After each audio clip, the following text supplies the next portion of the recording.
S.H.I.E.L.D. to protect people. Captain, to build a better world sometimes means tearing the old one down. And that makes enemies.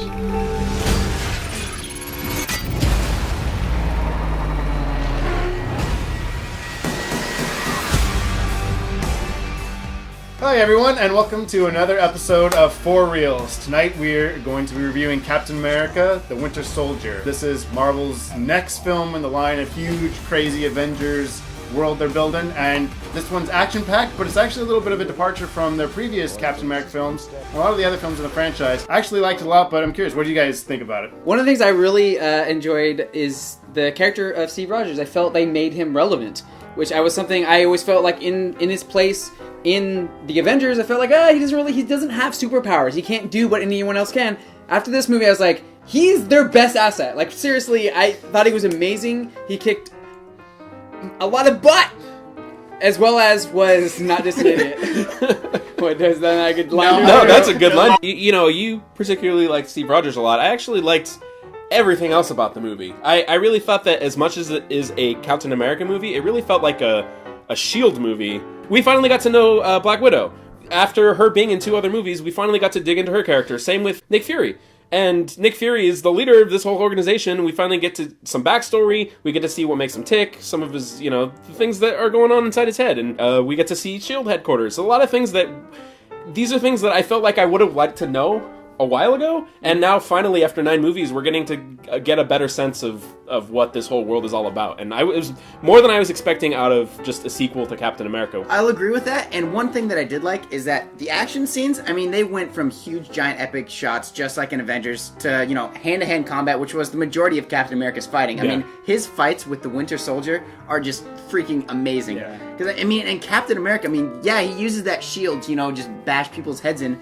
But he's just like in the opening shot, he's so stealthy, and he can just, take people out, just choke them, and just, he just puts them all to sleep. Very brutal. In terms of people dying, man, there's people dying in this film. There's I would say the most deaths of any other Marvel film. And a lot of the deaths were implied, and it's a lot of just like neck snapping and just things that I'm just like, I'm not seeing it, but I'm like, it really makes you feel that stake. Like I said, the stakes being somewhat high, and you get that sense like, okay, this isn't like some fantasy alien where the buildings blow up, but we don't see any effects of it. We get to see like people, people in cars are getting blown away, and people are dying. Yeah. And one thing that I did also appreciate is I didn't think that the first Captain America movie was going to hold really a lot of significance to the whole Marvel franchise, but this one really, brought everything that happened back in the first movie back into play. It was almost as if like the first Captain America was kind of biding its time. Yeah. Because now this feels like a payoff, Right, yeah. Well, I like all of those things that I think are awesome parts of them, but my favorite part of the film, I think, is how timely it is to now, right? And I think that's one of the best parts of Steve Rogers,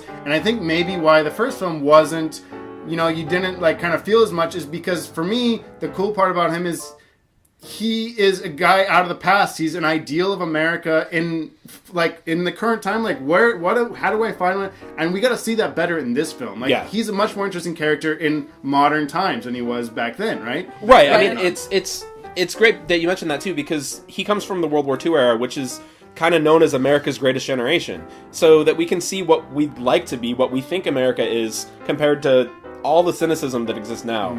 This is the perfect opportunity to throw him into the story. Right, and we're kind of going back to what you're saying too about him being a fish out of water. This one, it felt more that way, especially. And usually you see that in more like the origin story. First, we're learning who is this character, what he's doing. We learn that through the contrast in his surroundings, right? Well, this one, we see that here.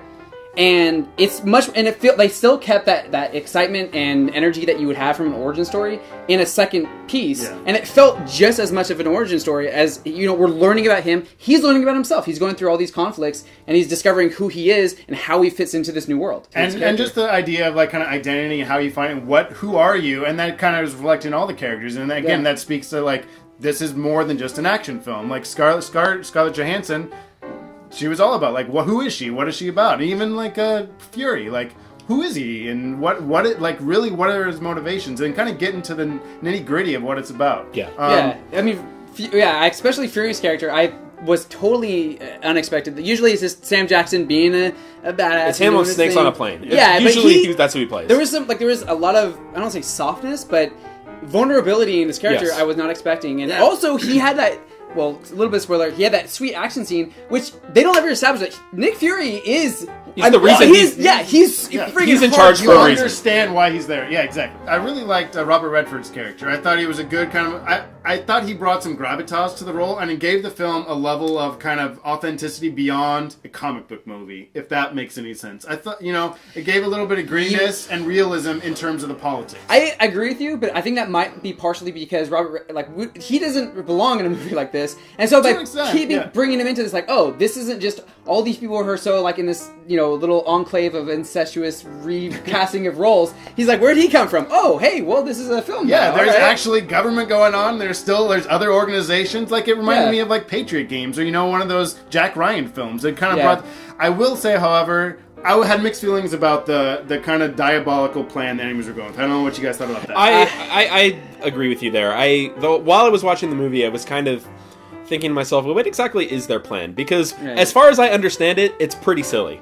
And then as the movie goes on, I'm like, okay, that is their plan. Right. And it's we kind of, I feel like maybe have come to expect a little bit more, especially from the other Marvel movies, because they're trying to ground this in reality a little bit.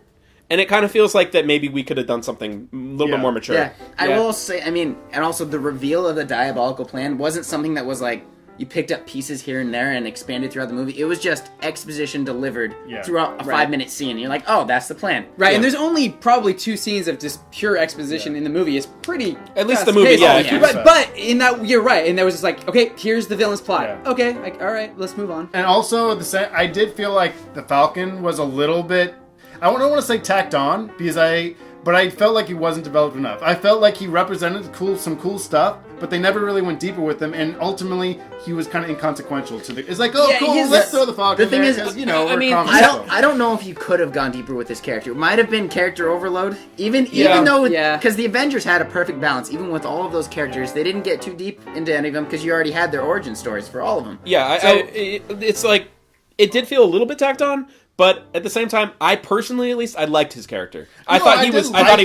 I thought he had cool powers, and he had a couple really cool action scenes. So I don't think it's a detriment to the movie. It just is something that could have been better. I guess, it wasn't so much a detriment as it's I wanted more from him. Yeah. At the same time, I can't help thinking, what if they had removed him? Would that's it what really ultimately have would have mattered? Because affected really, them. in that situation, you're thinking okay, he's cool, he can fly around. Can't we just call Tony Stark? I mean, he's way better. Well, that's what I was the whole time. I was thinking It's the problem we're gonna face with everything. Yeah, we don't. And that goes to kind of the greater question. How do you guys feel this fit into the greater plane of Marvel, Avenger, everything together? Well, it's interesting because we don't really know what's going to happen in Guardians of the Galaxy, but it does seem like it's pretty much going to be primarily in space. So if we can really kind of think of this as the setup for Avengers 2, because as far as what's going on Earth, as far as we know, this is going to be the state of the world when Avengers 2 starts. And it's an interesting place they took it. That's they definitely, this isn't, reset back to normal. This is definitely okay, things are changed. At this point, if this is where Avengers 2 kicks off, the world is going to need the Avengers more than ever. Exactly. Absolutely. and that's great, because how do you raise the stakes after the first Avengers? Yeah. After the world is almost taken over by aliens, you really have to have another thing. Why do we still need the Avengers here? Yeah. I still think that the cool part of the Avengers and the most interesting part is when they conflict with themselves, right? Right. And I think this film kind of captures that and embodies the best parts of that, the conflicts, and it expands upon it, and then sets it up perfectly for Avengers so that it's rife for just potential crazy. I'm very optimistic about everything going on forward here, and yes. Yes. So I think we all agree that Captain America 2 is the cream of the crop in terms of the Marvel universe they have built up. Maybe if not as grand a spectacle, just right under the Avengers in general. It also deals with a lot of kind of underlying themes and internal conflicts that we don't normally see in these types of big action adventure films. With good performances and good character stuff, overall this was an awesome film. Definitely go see it. I did see it. Go see it We again, should then, you see it idiot. again. Okay. Let's do that. Let's go. All right. I'll catch you guys later. Is it over here?